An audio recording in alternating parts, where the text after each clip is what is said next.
अहमदुल्लाह नबी वनुसल्ली वनुसल्लिम अला रसूलिल करीम अम्मा बाद قال الله تعالى في كلامه القديم والقرآن الحميد أعوذ بالله من الشيطان الرجيم بسم الله الرحمن الرحيم قل إن كنتم تحبون الله فاتبعوني يحببكم الله صدق الله العظيم. அன்பார்ந்த ஜமாத்தார்களே, இன்றோடு 25 ஜுசுக்கள் ஓதி முடிக்கப்பட்டிருக்கின்றன. இந்த 25 ஜுசுக்களை நாம் எப்படி செவி வழியாக கேட்டு மனதில் ஊடுருவ செய்தோமோ, இதே போன்ற குர்ஆனில் உள்ள நல்ல கருத்துக்களை, அதனுடைய ஏவல் விளக்கல்களை அறிந்து குர்ஆனுடைய வாழ்க்கையை வாழ்வதற்கு ஒரு இறைவன் நமக்கு தௌஃபீக் செய்வானார். நாளை மிக முக்கியமான கடைசி 10. ரமலான் என்றாலே நமக்கு நன்மைகளை அள்ளித்தர வந்திருக்கின்ற மாதம். மற்ற எல்லா மாதங்களை காட்டிலும் ரமலான் ஒரு 10ஓடு 11 அப்படின்றது கிடையாது. ரமலான் என்றாலே எல்லோருக்கும் மகிழ்ச்சி. இந்த ரமலானை நாம் சரியாக பயன்படுத்தினோமா அப்படின்றத நாம் கொஞ்சம் யோசிச்சு பார்க்கணும். இப்போ தான் ஆரம்பித்த மாதிரி இருக்குது, அதுக்குள்ளேயே 20 நோம் முடிஞ்சிச்சு. தராவி இப்போ தான் 1 வாரம் 2 வாரம் தொழுத மாதிரி இருக்குது, நம்ம 20 நாள் முடிச்சிட்டோம். இப்போ நேரத்தில் பறக்கத்து இல்லை அப்படின்னு தெரியுது. நேரங்களில் நாம் நினச்ச மாதிரி நேரம் நகர்றது இல்லை, அது ஒரு வேகத்தில் போயிட்டுருக்கு. நாம் என்ன அமல் செஞ்சோம், குர்ஆன் எவ்வளோ ஓதிருக்கிறோம், தினசரி திக்ரு செய்யறதுக்கு நாம் எவ்வளோ நேரங்கள் ஒதுக்குறோம் அப்படின்ற சிந்தனை நமக்கு இன்னும் ஒரு 10 நாள், இதுக்கப்புறம் ரொம்ப அதிகமாக இருக்கணும். 20 நாள் போச்சு, கடைசி ஒரு 10 நாள் தான் இருக்குது. இப்படி திரும்பி பார்க்கறதுக்குள்ளே ரம்ஜான் முடிஞ்சு போயிடும். அதனால் இந்த 10 நாள் ரொம்ப மிகப்பெரிய பொக்கிஷன்.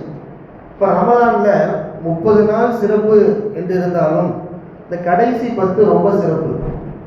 அந்த கடைசி 10லும் இன்னும் கூடுதல் சிறப்பு ஒற்றைப்படை இரவுகளுக்கு. அந்த ஒற்றைப்படையில் சிறந்தது 27வது இரவு என்று நாம் சொல்கிறோம். இதற்குரிய ஜமாத்தார்களே, இந்த 10 நாளை நாம் நிச்சயமான முறையில் அல்லாஹ்வை அடைவதற்கு, அவன் ரஹ்மத்தை நாம் தட்டி பறிப்பதற்கு, அவனிடமிருந்து கெஞ்சி நாம் அருளை வாங்குவதற்கு நாம் முயற்சி செய்ய வேண்டும். பெருமானார் ஸல்லல்லாஹு அலைஹி வஸல்லம் அவர்கள் ஒரு ஹதீஸை சொல்வார்கள். மறுமை நாளில் சூரியன் சுட்டரிக்கும். அதனுடைய சூடு இருக்குல்ல, அந்த சூட்டில் தாங்க முடியாமல் எல்லாம் ஓடிட்டு இருப்பாங்க. மக்கள்லாம் எல்லாம் ஓடுவாங்க. அப்போ அல்லாஹ் 7 பேருக்கு மட்டும்தான் நிழல் கொடுப்பான். 7 பேருக்கு. அந்த 7 பேரில் ஒரு ஆள் யார் அப்படின்னா, வரஜுலுன் கல்புஹு முஅல்லகுன் ஃபில் மஸ்ஜித். மஸ்ஜிதோடு எந்நேரமும் தன்னுடைய கல்வை, தன்னுடைய உள்ளத்தை தன்னை தொடர்புபடுத்தி கொள்ளக்கூடிய மனிதர். அப்போ மஸ்ஜிதோடு தொடர்பில் இருக்கிறது அப்படின்றது மறுமை நாளில் யாருக்கும் அல்லாஹ் அவ்வளோ சீக்கிரம் தன்னுடைய நிழலை கொடுக்க மாட்டான். 7 பேருக்கு கொடுப்பான். அந்த 7 பேரில் ஒரு நபர் யார்? மஸ்ஜிதோடு தன்னை இணைத்துக் கொள்கின்ற நபர். மஸ்ஜிதோடு தன்னை இணைத்துக் கொள்ளக்கூடிய பாக்கியம் ரொம்ப கிடைக்கும். எந்நேரமும் தொழுக வரணும், எந்நேரமும் மஸ்ஜிது சார்ந்த பணிகளில் ஈடுபடணும். அதிலும் குறிப்பாக இந்த ரம்ஜானில் நாம் மஸ்ஜிதோடைய ஐக்கியமாயிடணும் அப்படின்னா அந்த சூழ்நிலை இப்போ ஏற்படும். நாளை ஆரம்பிக்க இருக்கின்ற ஏத்திகாஃப் 10 நாள், இது போன்ற ஏத்திகாஃப்களில் ஜமாத்தார்களாகிய நாம் நம்மை ஈடுபடுத்திக் கொள்கின்ற போதுதான் இந்த ஹதீஸை நாம் அமல் செஞ்ச மாதிரி நிலைமை ஏற்படும்.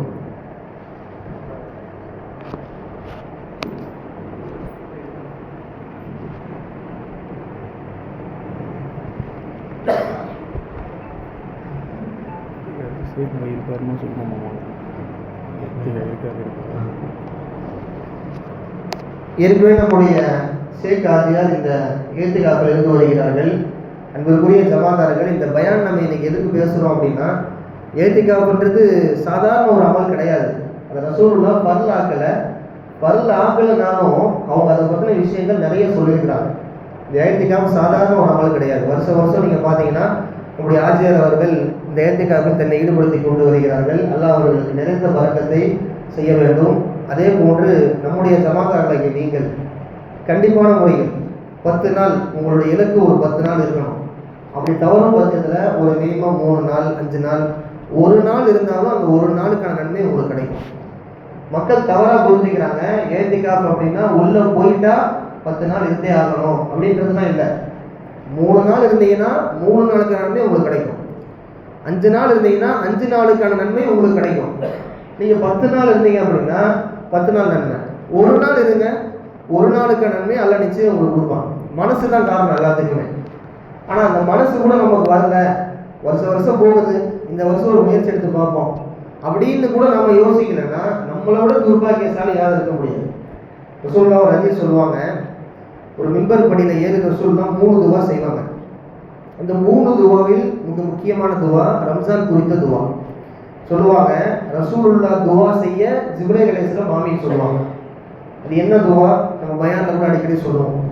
யார் ரமலானை அடைந்தும் அவர் பாவம் மன்னிக்கப்படவில்லையோ அவர் துர்பாக்கியசாலி, அவர் மீது சாபம் உண்டாகட்டும் அப்படின்னு சொல்லுவாங்க ரசூலுல்லாஹ். பதிலுக்கு ஜிப்ரீல் அலைஹிஸ்ஸலாம் ஆமீன் அப்படின்னு சொல்லுவாங்க. இந்த வார்த்தையினுடைய கடுமை நமக்கு புரிஞ்சா ரம்ஜான்ல நாம எல்லா வேலையுமே தூக்கி போட்டுட்டு பள்ளிவாசல்ல உட்காந்துருவோம். இது அவ்வளவு வீரியமான ஒரு வார்த்தை. ரசூல்ல யாரையா சபிப்பாங்களா? ரசூல்ல யாரையா சபிச்சு வாழ்ந்துருக்காங்களா? அப்படி தன் சொந்த பிரச்சனை, வீட்டு பிரச்சனை, தன் சார்ந்த விஷயங்களுக்கு கூட அவர்கள் யாரையுமே சபித்து வாழ்ந்தது கிடையாது. அவ்வளவு உயர்ந்த மாமனிதர். அந்த ரசூலுல்லாஹ் ஒரு நபரை சபிக்கிறாங்க அப்படின்னா இந்த நபர் யார்? ரமலானை அடைந்து எவர் பாவம் மன்னிக்கப்படவில்லையோ அவர் மீது நாசம் உண்டாகட்டும், அவர் மீது சாபம் உண்டாகட்டும் அப்படின்னு சொன்னாங்க. இந்த ஹதீஸை நாம இன்னும் கொஞ்சம் விளக்கமா பார்த்தோம்னா, எல்லா மாசம் மாதிரி எல்லா நாள் மாதிரி நம்ம ரமலானை பயன்படுத்திட்டு அல்லாஹ் பாவமே மன்னிக்கல, நம்ம பாவத்தை அதிகமாக செஞ்சுட்டோம் அப்படின்னா நம்மளை விட துர்பாக்கியசாலி யாருமே இருக்க முடியாது. அதுதான் இந்த ஹதீஸ் சொல்ல வருது. இப்படிக்குரிய மக்களை, இந்த ஏத்திகாஃபில் உங்களை நீங்கள் முழுவதுமாக தொடர்புபடுத்திக் கொள்ளுங்கள். ஒரு முயற்சி செய்யுங்க. நம்ம முயற்சியில் தான் எல்லாமே இருக்குது. இந்த வருஷம் நீங்கள் ஒரு 2 நாள் 3 நாள் இருந்து பாருங்க, அடுத்த வருஷம் ஒரு 5 நாள் இருக்கக்கூடிய பாக்கியத்தை அந்த மனசு அல்லாஹ் அவங்களுக்கு கொடுப்பாங்க.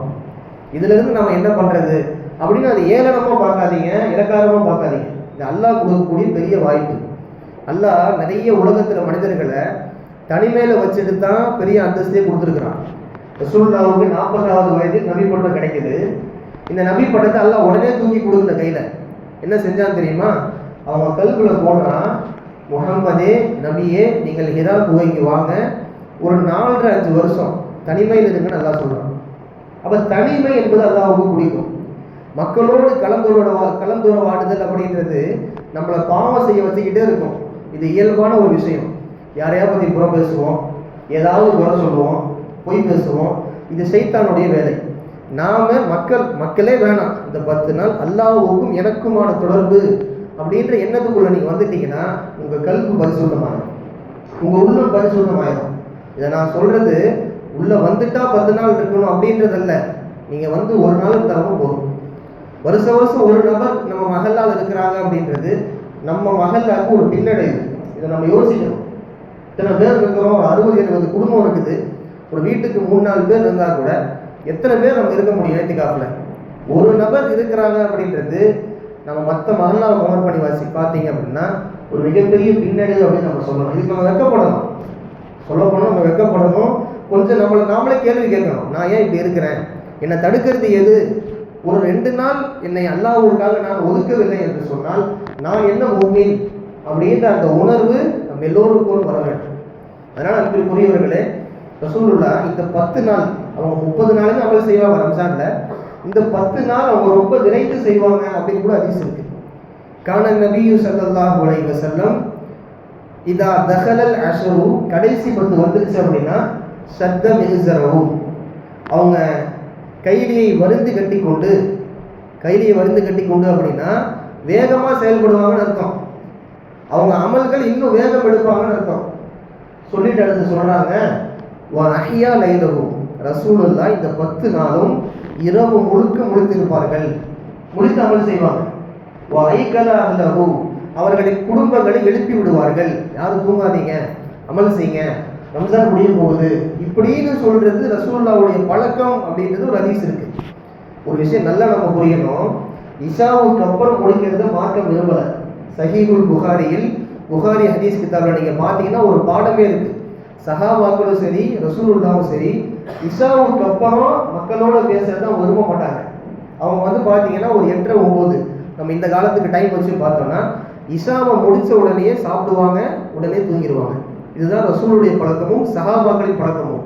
ஆனால் அந்த சஹாபா கூட்டமும் ரசூல் ஸல்லல்லாஹு அலைஹி வஸல்லம் அவர்களும் முழிக்கிறாங்க அப்படின்னா ரம்ஜான் டைமில் மட்டும்தான். ஏன்னா ரம்ஜானுடைய வேல்யூ, அதனுடைய மதிப்பு அவங்களுக்கு தெரியும். தெரிஞ்சது மட்டும் இல்லாமல் செஞ்சாங்க, நம்மளையும் ஏவுறாங்க. அதனால் இந்த 20 நாள் நாம் எப்படி முடிச்சு அமல் செஞ்சுருப்போமோ இல்லையோ, இது போயிடுச்சு. இந்த 10 நாளாவது நம்முடைய மனைவியை, சின்ன குழந்தையாக இருந்தாலும் பரவாயில்ல, இந்த மாதிரி பசங்களை கூட நாம் என்ன பண்ணணும், எழுப்பி விட்டு திக்கிற ஓது, அஸ்தக்ஃபிருல்லாஹ் ஓது சொல்லி திக்கிற கையில் கொடுக்கணும், தஸ்பீஹை கொடுக்கணும். இஸ்லாமிய மயப்படுத்தப்பட்ட குடும்பமாக நாம் ஆகுகின்ற பொழுதுதான் அடுத்த தலைமுறை சீரும் சிறப்புமாக இருக்கும். நான் செஞ்சால் போதும், அமல் என்னுடைய காலம் போதும், என் பையன் பார்த்துப்பான் அப்படின்னு விடுறது ஒரு தந்தைக்கு, பொறுப்புள்ள தந்தைக்கு அடையாளம் அல்ல. பையனை வந்து பார்த்தீங்கன்னா செதுக்கணும், சின்ன குழந்தைகளை செதுக்கி நம்ம வளர்க்கணும், இஸ்லாத்தோடு வளர்க்கணும். அவங்க கையில் ஒரு 10 ரூபா கொடுத்து தர்மம் செய்யணும்னு சொல்லணும். இது எல்லாமே மார்க்கம் நமக்கு சொல்லக்கூடிய விஷயங்கள். அதனால் அன்பிற்குரியவர்களே, இந்த ஏத்திகாஃபை நாம் விட்டுவிட வேண்டாம். வருடம் போனது இருக்கட்டும், இந்த தடவை 10 நாள் வைக்கிறவங்க ரொம்ப சிறப்பு.